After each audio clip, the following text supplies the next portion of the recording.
거룩한 주일, 하나님의 은혜와 평강, 주님이 주시는 능력과 기적이 우리 든든한 교회와 오늘 예배를 사모하고 나온 여러분들에게 함께하기를 진심으로 축복합니다. 자, 오늘은 여호수아 23장 1절로 11절을 통해서 여호수아의 마지막 말씀 하는 제목으로 함께 은혜를 나누고자 합니다. 사람은 누구나 이 땅에 태어났으면 세 가지 비밀을 안고 삽니다. 첫째는 환난의 비밀입니다. 1분 앞길도 장담하고 사는 사람 아무도 없습니다. 태풍이 불어올지 순풍이 불어올지 쓰나미가 불어올지 아무도 모르고 삽니다. 그리고 두 번째는 죽음의 비밀입니다. 사람이 언제 죽는지 아는 사람 아무도 없이 삽니다. 하나님이 오라 하면 가는 거예요. 세 번째로는 세상 종말, 주님의 재림, 심판의 비밀이 있습니다. 사람은 태어날 때는 순서가 있지만 갈 때는 순서가 없지요. 누구든지 언제든지 주님께서 부르시면 갈 수밖에 없는 것이 인간이라고 봅니다. 천년 만년 살 것이 아니라고 하는 사실입니다. 천하를 호령하던 다윗도 죽는 길을 막을 수가 없어서 아들 솔로몬을 불러놓고 마지막 말씀을 남깁니다. 내가 세상 사람들이 가는 길로 가게 되었다라고 시작합니다. 내가 세상을 깜짝 놀랄 만한 권세를 갖고 있어도 죽는 길을 막을 수가 없다는 얘기죠. 열왕기상 2장 1절로 3절 보면 다윗이 죽을 날이 임박하매 그의 아들 솔로몬에게 명령하여 이르되 내가 이제 세상 모든 사람이 가는 길로 가게 되었노니 너는 힘써서 대장부가 되고 내 하나님 여호와의 명령을 지켜서 그 길로 행하여 그 법률과 계명과 율례와 증거를 모세의 율법에 기록된 대로 지키라. 그리하면 네가 무엇을 하든지 어디를 가든지 형통할지니라. 모세가 죽고 여호수아에게 후계자로 사명을 감당한 지 오랜 세월이 흘러서 120세에 죽게 됩니다. 여호수아가 죽기 전에 마지막 유언처럼 그 한 말씀이 있는데 여호수아 23장의 말씀이죠. 오늘 말씀을 통해서 귀한 은혜 받는 시간, 축복된 시간이 되시기를 원합니다. 첫 번째가 뭘까요? 하나님은 택한 자기 백성들을 위해서 싸우신 분이라고 고백을 하고 있습니다. 오늘 본문 3절을 함께 같이 보겠습니다. 너희 하나님 여호와께서 너희를 위하여 이 모든 나라에 행하신 일을 너희가 다 보았거니와 너희 하나님 여호와 그는 너희를 위하여 싸우신 이시니라 라고 말씀했어요. 모든 전쟁은요 하나님께서 능하신 팔로 붙들어 주실 때에만 승리할 수가 있다는 것입니다. 여호수아는 전쟁을 여러 번 치룬 이스라엘의 대표적인 장군 중의 장군입니다. 하나님께서 여호수아와 함께 하심으로 모두 다 이기게 하셨다는 사실입니다. 여호수아가 치룬 전쟁 중에 특별히 세 가지 전쟁을 한번 소개해 보려고 합니다. 하나는 출애굽기 17장 8절에서 14절에 기록된 말씀이죠. 아멜렉과의 전쟁에서 대승을 하게 된 거죠. 출애굽기 17장 8절 보면 르비딤에서 아멜렉 군대와 싸워 이겼다고 하고 있습니다. 출애굽기 17장 11절 보면 여호수아가 싸우는 중에 모세가 산에 올라가서 주의 종으로 두 손을 번쩍 들고 있으면 이기는 거예요. 힘이 붙여서 손이 내려가면 아멜렉이 이기는 거예요. 출애굽기 17장 12절로 13절을 보면 모세가 피곤하여 손이 내려가자 아론과 훌이 돌을 가져다가 모세를 거기 앉히고 양쪽에서 붙들어 주었다. 그러자 전쟁에서 이기는 기적이 일어났다는 것입니다. 오늘 이 전쟁 사건을 통해서 우리가 깨달아야 할 영적인 교훈이 있어요. 저는 이 전쟁을 통해서 이기는 기적을 보면서 엄청난 도전을 받아요. 다시 말하면 영적 전쟁이 세상의 전쟁이나 모든 전쟁에서 하나님이 이기게 해주셔야 된다는 사실입니다. 모세 같은 주의 종도 능력을 받았지만 사람이기에, 주의 종도 인간이기에 피곤할 때가 있을 수 있다는 것입니다. 어떤 분들은요, 목사님이 감기 걸려 있으니까 목사님도 감기 걸렸어. 어떤 시골 교회 옛날입니다. 제가 부흥회를 갔었는데 애가요 저를 보더니 막 기겁을 하면서 아빠 하면서 집으로 달려가다 갖고 아빠 엄마를 모시고 온 거예요. 그때 내가 어디 들어가는 모습이었냐? WC. 그러니까 애는 목사님은 화장실도 안 가는 걸로 그렇게 생각을 했던 것 같아요. 주의 종도 피곤하면 손이 내려갑니다. 아프면 누워 있어야 합니다. 또 하나 중요한 것은 아론과 훌 같은 기둥이 주의 종들에게 절대로 필요하다는 것입니다. 그런데 여기서 중요한 것은 아론과 훌은 모세에게는 분명히 헬퍼, 돕는 자였지만 개인적으로는 자기가 살기 위해서 주의 종 모세를 도운 것도 됩니다. 만약에 양쪽에서 안 받들어 주면, 돕지 않으면, 모세의 팔이 항상 내려오면 저도 망하는 거예요. 저도 지는 거예요. 모든 백성이 다 지는 거예요. 내가 살기 위해서 주의 종을 도운 것도 있다, 그 말이에요. 두 번째는 여호수아 6장 3절로 5절에 여리고와의 전쟁에서 이기게 하신 사건입니다. 여호수아 6장 20절 보면 이스라엘 백성들이 가나안 정착을 위한 첫 성인 여리고성을 무너뜨린 전쟁입니다. 하나님께서는 구체적인 방법을 가르쳐 주지요. 여호수아 3장 3절로 5절입니다. 하루에 한 바퀴씩만 돌아라. 그리고 7일째 되는 날은 7바퀴 돌아라. 그게 여호수아 6장 3절이죠. 그리고 7 제사장은 양각 나팔을 잡고 행하라. 이게 여호수아 6장 4절입니다. 그리고 여호수아 6장 20절 보면 제사장은 나팔을 불고 백성들은 소리치자 성이 무너지고 말았다는 사실입니다. 여기서 주는 영적인 교훈이 있죠. 하나님의 방법대로 순종할 때 기적이 일어난다는 사실입니다. 여러분, 여리고성에 우리 성도들과 함께 갔다 왔잖아요. 우리들의 발걸음으로는 하루에도 100바퀴, 200바퀴도 돌 수 있어요. 그런데 하루에 한 바퀴씩만 돌으래요. 하나님 방법이에요. 7일째 되는 날은 7바퀴 돌으래요. 여러분, 인간적으로 이해가 안 되는 거예요. 그러나 하나님이 시키는 대로 하여야 기적이 일어나는 거예요. 인간의 지식과 방법을 동원하지 말라는 거예요. 제사장을 앞세우고 그리고 나팔을 잘 활용해야 한다는 것. 또 하나는 하나님의 역사를 어떻게 해요? 기다리는 신앙으로 여리고를 돌아야 한다는 것. 저는 가슴에 그게 와닿아요. 하나님이 도와줘야 무너지지요, 하나님이 하셔야지요 하는 기다림의 신앙으로 돌았다고 생각합니다. 세 번째 사건은 여호수아 10장 6절로 14절에 보면 아모리와의 전쟁에서 이기게 하신 사건입니다. 이스라엘과 화친한 기브온을 돕기 위한 아모리와의 전쟁이었음을 여호수아 10장 6절을 통해서 알죠. 그리고 여호수아 10장 8절 보면 하나님께서 그들을 여호수아의 손에 붙였기에 이길 수가 있었다고 말하고 있습니다. 그리고 칼로 그들을 파괴하고 큰 우박 덩이를 내려서 멸했다고 말하고 있습니다. 그리고 여호수아 10장 13절 보면 태양은 머무르고 달도 운행을 그치기를 종일토록 하여 아모리의 모든 족속을 파하였다고 말하고 있습니다. 여기서 주는 교훈이 뭘까요? 하나님의 백성을 돕는 자를 하나님은 도와주신다는 사실입니다.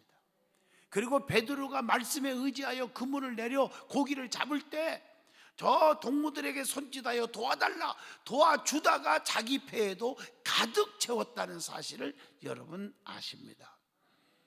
그리고 하나님께서 싸워주실 때 이길 수가 있다는 거예요. 태양과 달까지도 조절하시는 전능하신 하나님이심을 믿어야 한다는 사실입니다. 자, 여호수아의 마지막 말씀 두 번째입니다. 하나님은 자기 백성들에게 땅을 차지하게 하는 축복을 주셨다고 고백을 합니다. 오늘 본문 5절의 말씀이죠. 땅을 차지한 것은 지경이 넓혀지는 것이요 축복을 의미하는 거죠. 신명기 21장 25절을 보시면, 자, 정직한 자는 땅에 거하며 완전한 자는 땅에 남아있을 것이라고 하는 말씀입니다. 잠언서 2장 21절 보면 대저 정직한 자는 땅에 거하며 완전한 자는 땅에 남아있으리라, 이렇게 말씀했거든요. 그리고 주를 사랑하는 자에게는 천대까지 은혜를 베푸시는 하나님. 출애굽기 20장 6절을 함께 봅니다. 나를 사랑하고 내 계명을 지키는 자에게는 천대까지 은혜를 베푸느니라, 이렇게 말하고 있습니다. 그리고 여호와를 의뢰하는 자는 땅을 차지하고 거룩한 산이 기업이 된다고 이사야 57장 13절에 분명히 말씀하고 계십니다. 그리고 하나님께 기대는 자는 땅을 차지하게 될 것이라고 시편 37편 9절에 말씀했으니 우리의 삶도 하나님만 의지하고 하나님을 바라보고 살아가는 믿음의 사람들이 되어야 합니다. 여호수아의 마지막 말씀 세 번째입니다. 모세의 율법책에 기록된 것을 다 지켜서 행하여야 한다고 말씀하고 있습니다. 오늘 본문 6절 말씀을 함께 보겠습니다. 그러므로 너희는 크게 힘써 모세의 율법책에 기록된 것을 다 지켜 행하라. 그것을 떠나 우러나 자로나 치우치지 말라라고 말씀합니다. 하나님의 말씀대로 살지 않고 지키지 않는 자의 결과가 분명히 있거든요. 그게 뭐라고 생각하십니까? 하나님 말씀대로 살지 못하면 신명기 28장 26절로 28절에 보면 하나님께서 주시는 복을 절대로 받지 못한다는 것이고, 신명기 28장 58절로 59절을 보시면 자신과 자손에게 재앙이 미칠 거라고 그랬고요, 여호수아 5장 6절 보면 하나님으로부터 받은 약속된 유업을 절대로 받지 못한다고 했고요, 사무엘상 15장 23절 보면 하나님께로부터 버림을 받는다는 거예요. 사도행전 3장 23절 백성 중에서 멸망을 당할 것이라고 그랬고, 디모데전서 4장 1절 보면 사탄의 가르침을 쫓게 된다고 말하고 있습니다. 디모데전서 6장 3절로 5절에 보면 마음이 부패해져서 죄악에 깊이 빠지게 될 거라고 말하고 있습니다. 요한복음 12장 48절을 보시면 거기 보면 마지막 날에 영벌의 심판을 받게 된다고 말하고 있습니다. 그리고 반면에 하나님의 말씀대로 살면 하나님이 어떻게 하신다? 책임져 주시는 겁니다. 어떻게 책임져 줍니까? 신명기 28장 6절 네가 들어와도 복을 받고 나가도 복을 받을 것이니라. 시편 119편 103절을 보면 주의 말씀의 맛이 내게 어찌 그리 단지요 내 입에 꿀보다 더 다니이다. 말씀대로 살아가는 사람은요 그 말씀의 맛을 느끼는 거예요. 꿀보다 더 단다.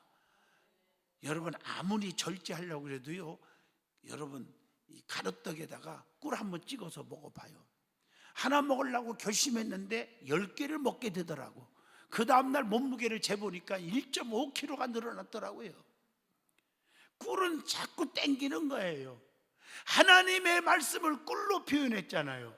그렇다면 여러분들이 말씀대로 살고 믿음이 있다고 하는 사람들은 자꾸 말씀을 사모하고 말씀을 떠나지 않고 자꾸 말씀을 자꾸 상기시키고 말씀을 들으러 예배에 자꾸 오고 싶어하고, 이게 믿음의 사람이라 그 말이에요. 여기에 대해서 토달 수가 없어요. 예배가 귀찮아지고 이 핑계 저 핑계 대고 조금만 바쁘면 예배와 멀어지는 것은 믿음이 아주 없어졌다는 사실입니다. 그리고 말씀은 우리의 심령을 어떻게 해요? 깨끗하게 해준다고 시편 119편 9절에 말씀하잖아요. 그리고 시편 119편 105절에 보면 주의 말씀은 내 발의 등이요 내 길의 빛이니이다 라고 말씀합니다.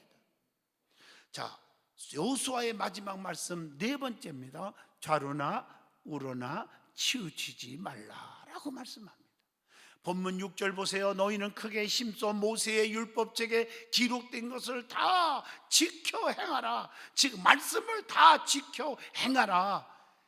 그 말씀을 떠나서 살지 마라. 우로나 좌로나 절대로 치우치지 말아라. 이렇게 말씀하고 있어요. 주님의 능력을 믿고 지금까지 역사하셨던 하나님의 기적을 생각하면서 흔들리지 말라는 거예요. 어떤 환난과 핍박과 고난이 와도 인내하라고 하는 교훈입니다. 고난을 잘 참으면요 복이 옵니다. 고난은 인내와 함께 자신에게 영적인 깊은 유익을 가져다 주는 것입니다. 어떤 유익이 옵니까? 신명기 8장 3절 겸손하게 됩니다. 또 욥기서 42장 10절 보면 남을 너그럽게 용서하게 됩니다. 시편 32편 3절로 5절에 보니까 죄악으로부터 멀리 가게 돼요. 멀어지게 된다는 얘기죠. 그리고 하나님의 뜻을 깊이 알고 지키게 되는 것이죠. 119편 시편의 67편 보면 함께 봅니다. 고난 당하기 전에는 내가 그릇 행하였더니 이제는 주의 말씀을 지키나이다 라고 말씀합니다. 그것뿐 아닙니다. 요한복음 16장 20절 보면 마음에 기쁨이 생기는 거예요. 그리고 에베소 4장 2절 보시면 다른 사람을 다 용납하게 되는 것입니다. 그리고 시브리서 12장 1절로 3절 말씀처럼 주님만을 바라보게 되는 것입니다. 그리고 베드로전서 5장 10절 보면 너희를 친히 온전하게 하시며 굳건하게 하시며 강하게 하시며 터를 견고하게 하시리라. 이게 부족함이 없는 굳건한 신앙인이 되는 것입니다. 그리고 성도들에게 하나님께서 고난을 주실 때가 있다는 거예요. 왜 하나님이 자기 백성들에게 고난을 주시냐 이거예요. 그런 때가 있어요. 그걸 성경을 통해서 찾아봅니다. 신명기 8장 2절 보면 순종을 가르치시기 위해서 때로는 고난을 주실 때가 있다는 것입니다. 그리고 역대하 33장 12절에 보면요 겸손을 가르치기 위해서 때로는 고난을 주실 때가 있습니다. 또 시편 119편에 봐도 그렇게 돼 있지만 시편 32편 3절로 5절에 보면 죄악을 깨닫게 하기 위해서 때로는 고난을 주실 때가 있습니다. 시편 119편 71절 보면 고난당할 것이 내게 유익이라 이로 말미암아 내가 주의 율례들을 배우게 되었나이다. 기도하게 하셔서 주님을 찾게 하려고 고난을 주실 때가 있다는 뜻이겠죠. 그리고 에스겔 14장 11절 말씀처럼 하나님으로부터 다시는 떠나지 않게 하려고 고난을 주실 때가 있어요. 대부분이 보면 이 고난이 올 때 하나님 앞에 엎드리고 그러더라고요. 또한 신앙을 연단시켜서 성장시키기 위해서 고난을 주실 때가 있음을 로마서 5장 3절에도 나오지요. 그리고 선한 일에 열매 맺기 위해서 고난을 주실 때가 있습니다. 히브리서 12장 10절로 11절 보면 당시에는 즐거워 보이지 않고 고난이 슬퍼 보이지만 그 후에 그로 말미암아 연단받은 자들은 뭐가 와요? 의와 평강의 열매를 맺느니라 라고 말씀하고 계십니다. 여호수아의 마지막 말씀 5번째입니다. 이방신을 절대로 섬기지 말고 절하지도 말라고 그렇게 말씀하고 있습니다. 오늘 본문 7절의 말씀이죠. 우상숭배는 하나님과 원수가 되기 때문입니다. 고린도전서 10장 19절로 20절입니다. 여러분 구약 성경을 특별히 한번 많이 읽어보신 분들은 이해가 될 거예요. 대부분의 하나님으로부터 엄청난 고통을 받을 때, 징계를 받을 때 보면 우상 숭배의 죄가 컸음을 보게 되는 겁니다. 우상 숭배는 보이는 우상이 있고 보이지 않는 우상이 있겠죠. 특별히 보이지 않는 우상 더 무섭죠. 그게 뭘까? 여호수아 24장 19절, 하나님보다 더 좋아하는 것, 이 모든 것이 다 우상입니다. 우리 자신 가운데 지켜야 할 것이 있어요. 그래서 꼭 지켜야 돼요. 우리 예수 믿는 사람들 꼭 뭘 지켜야 되느냐? 잠언서 13장 3절, 입을 지키는 자는 자기의 생명을 보존하나 입술을 크게 벌리는 자에게는 멸망이 오느니라. 여러분, 입술을 지키세요. 제가 이렇게 목회하면서 수십 년 하면서 보면요, 말을 함부로 하고 자기 감정에 도취해서 혈기 부리고 남을 저주하고 남의 약점을 캐고 남을 비판하기 좋아하는 사람들, 잘 되는 사람 저는 본 적이 없습니다. 내 평생에. 어떻게 하면 허물을 덮어줄 줄 알고 용서할 줄 알고 품을 줄 알고 남을 칭찬하기를 인색하지 않고 1%의 장점만 있어도 그걸 내세워 자랑하는 사람들이 다 대성하는 사람이고, 사람들이 붙어요. 사람들이 꼭 깨달으시기 바라요. 입술을 지킬 줄 알아야 돼요. 그리고 내 눈을 지켜서 하나님을 앙망해야 한다고 시편 25편 15절에 가리키고 있습니다. 더 중요한 것이 있죠. 마음을 지키라는 거예요. 잠언서 4장 23절을 함께 봅니다. 모든 지킬 만한 것 중에 더욱더 내 마음을 지키라. 생명의 근원이 이에서 나매니라 말씀하고 있어요. 더 중요한 게 또 있죠. 영혼을 지켜야 합니다. 시편 121편 7절의 말씀, 여호와께서 너를 지켜 모든 환난을 면하게 하시며 내 영혼을 지키시리로다 라고 말씀합니다. 여호수아의 마지막 말씀 6번째입니다. 하나님과 친근해야 한다고 했습니다.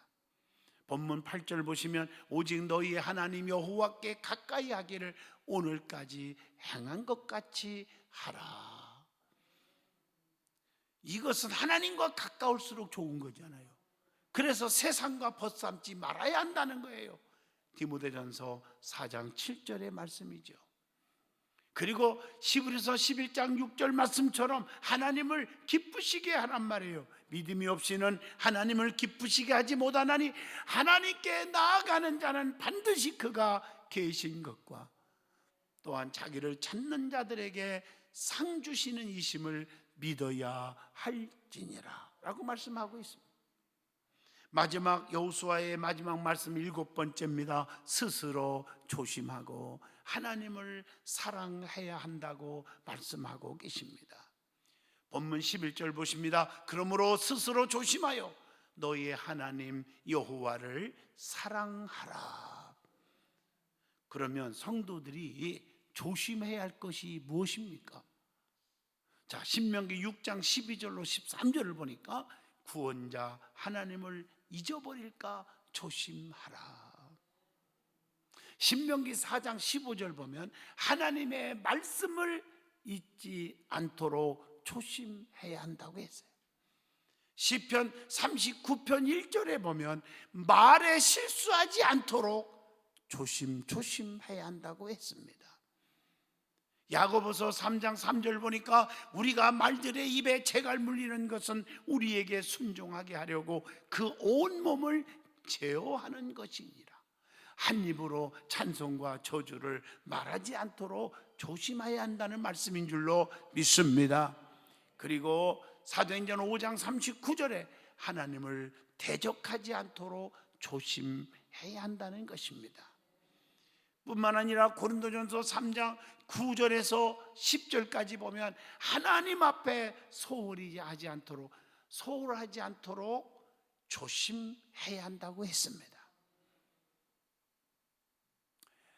그리고 고린도후서 8장 20절로 21절 보면 선을 행함에 있어서 남에게 오해 사지 않도록 조심하라, 이렇게 말하고 있습니다.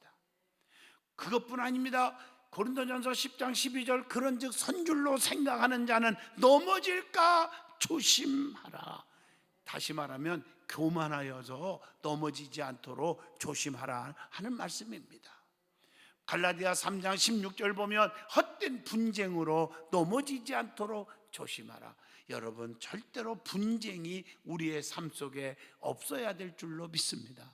성도들끼리 원수 맺지 말고 주의 종과 성도와 멀어지고 껄끄러운 관계가 되지 않도록 조심하셔야 되지 않겠습니까? 고린도후서 11장 9절에 형제들에게 폐를 끼치지 않도록 또한 조심하라고 했습니다. 자, 결론적으로 말씀을 드립니다. 우리는 항상 마지막 교훈과 유언은 귀담아 들어야 합니다. 성경에 보면 너무 중요한 말씀이 마지막 교훈, 마지막 유언, 마지막 메시지잖아요.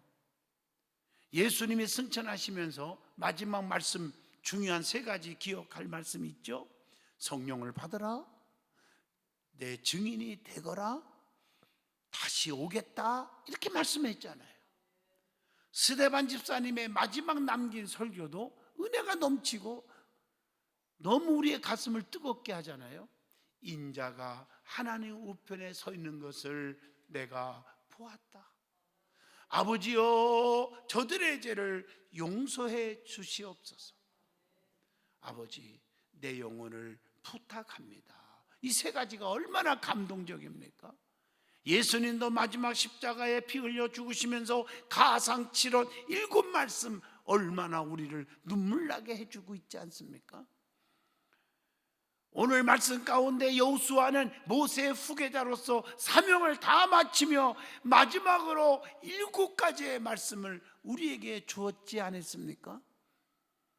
저는 지금도 우리 아버님, 어머님, 장로님, 권사님 이미 하늘나라에 가셨지만 우리의 십남매를 놓고 매일 새벽 예배 때마다 또 가정 예배 드릴 때마다 성경 읽고 암송시키면서 하여튼 우리의 머릿속에 세뇌 교육시킬 정도로 강조했던 말씀이 지금도 떠오르는 게 있어요.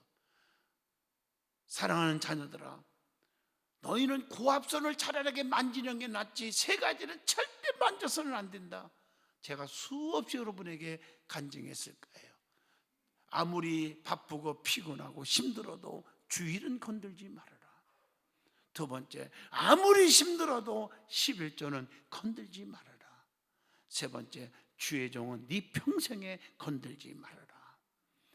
오늘 저는요, 그게 내 머릿속에 아주 그냥 입력이 돼버렸어요. 그래서 제가 아마 은혜 속에 복받는 주의 종으로 살고 있지 않는가 생각을 해봅니다. 오늘 마지막, 오늘 여호수아의 7가지 말씀 다시 한번 가슴에 새기시기를 축복합니다. 기도합니다. 거룩하신 하나님, 여호수아의 마지막 7가지 말씀 메시지를 우리에게 주신 하나님, 이 말씀을 붙잡고 살게 하여 주시옵소서. 예수님 이름으로 기도드리옵나이다.